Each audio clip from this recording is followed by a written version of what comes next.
लोकशाहीचा हा चौथा खांब ढळत चाललेला आहे.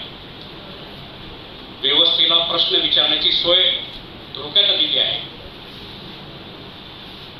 असं वाटतं की इंदिरा गांधींच्या काळामध्ये 1976 साली आणीबाणी पुकारली होती की अधिकृतपणे ती बरी होती की काय, त्याच्यापेक्षा वाईट परिस्थिती सध्या अदृश्य आणीबाणीच्या माध्यमातून भयावह स्थितीत आपण अनुभवतोय.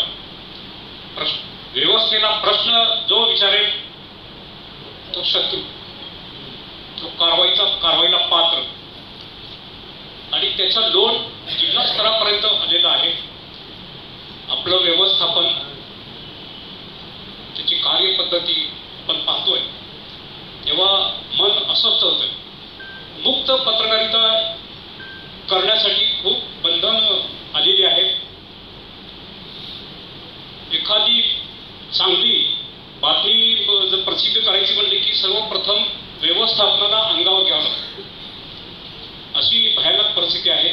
तर या परिस्थितीमध्ये या पत्रकार दिनी खऱ्या अर्थानं आपण एकत्र येऊन चिंतन करावं आणि ही परिस्थिती बदलण्यासाठी काय करता येईल ते आपण करण्यासाठी निर्धार करावा. आणि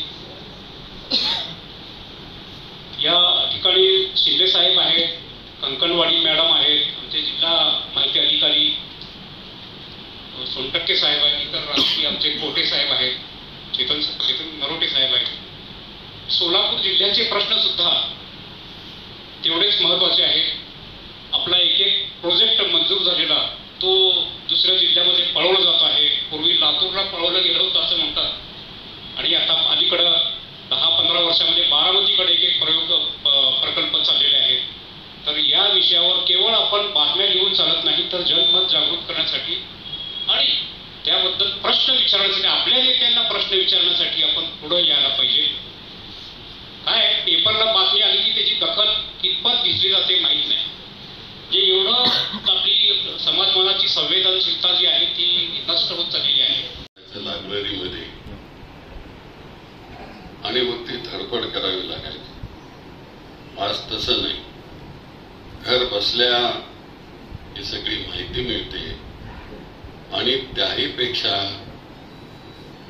डिटेक्टिव्ह पत्रकारिता जी आहे त्याला थोडीशी दिसते. आणि ती सोलापूरचा पत्रकार घेतो, अनेक वेळेस घेतो, पण आपल्या प्रसिद्धीच्या अभ्यासापोटी काही लोक करतात ती गोष्ट निराळी. पण शेवटी जनतेच्या हातामध्ये काय पडतं, तेवढ्यापुरती प्रसिद्धी मिळते, लोक चवीने ती बातमी घेतात. पण जो विषय चिंतनाचा म्हणून त्यांनी सांगितला आता,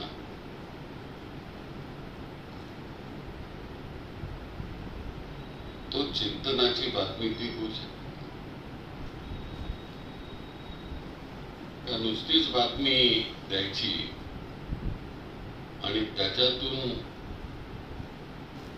उद्या येणाऱ्या पिढीला काही ज्ञान होईल की नाही याचा विचारही करायचा नाही. आपले जे पाल्य आहेत त्यांचाही सत्कार आपण या निमित्ताने ठेवता की जेणेकरून सगळ्यांना त्याचं प्रोत्साहन मिळावं. घरच्यांनाही वाटावं की आपला पती दिवसभर जातो कुठे, काय करतो आणि त्याचं काम काय असतं हे ह्या निमित्ताने तर का होईना त्यांना मला वाटतं बऱ्याचशा लोकांना ते समजतं. पत्रकार दिनाच्या निमित्ताने सांगत असताना मी एवढंच सांगेन की पूर्वी आपण बघत होतो की पेपर मीडिया होती, इलेक्ट्रॉनिक, नंतर इलेक्ट्रॉनिक मीडिया आली, नंतर डिजिटल आलं. हळूहळू हे सगळं वाढत जात असताना आज आपण बघतोय की एक प्रकारे मीडियाला एक स्वतंत्र होतं. पण आजच्या काळात आपण बघतोय की तुम्ही काय म्हणता ते लिहायचं नाही, आम्ही काय सांगतो तेवढंच लिहा, अशा पद्धतीची प्रवृत्ती मला वाटतं हळूहळू पुढे यात चाललेली आपल्याला दिसते. त्याच्याची मुजारांचं मी मनापासून या ठिकाणी हे करेन, आभार मानेन की अतिशय परखडपणे त्यांनी सत्याच्या परिस्थितीवर बोलण्याचा प्रयत्न केला. ज्या पद्धतीने आमचे मित्र अभयजींनी स्मार्ट सिटी झाली पाहिजे. कसं होणार स्मार्ट सिटी? कॉन्ट्रॅक्टर जर नगरसेवक झाले असतील तर मला सांगा त्याच्यावर वचक काय राहणार आहे? अधिकाऱ्यांना जबरदस्तीने बिलं बोगस कामाची करायला लावली जातात. त्याच्यापेक्षा वाईट दिवस अजून काय येणार आहेत? आणि फक्त डिजिटल इंडिया, स्मार्ट सिटी वेगवेगळे नावं फक्त द्यायचे आणि लोकांची दिशाभूल करण्याचं काम सध्या देशामध्ये चालले असलेलं आपल्याला सगळ्यांना पाहायला मिळतं. IT पार्कच्या बाबतीत मी कधीतरी सांगेन, काम 8 दिवसात 15 दिवसात चालू होणार आहे, काळजी करू नका. परंतु का वेळ लागला हे मी अजून कुठं बोललो नाही. वेळ आल्यानंतर ते बोलेन सुद्धा. निश्चित एक नाही तर आता दुसरी कंपनी सुद्धा आता माझ्या संपर्कात आहे.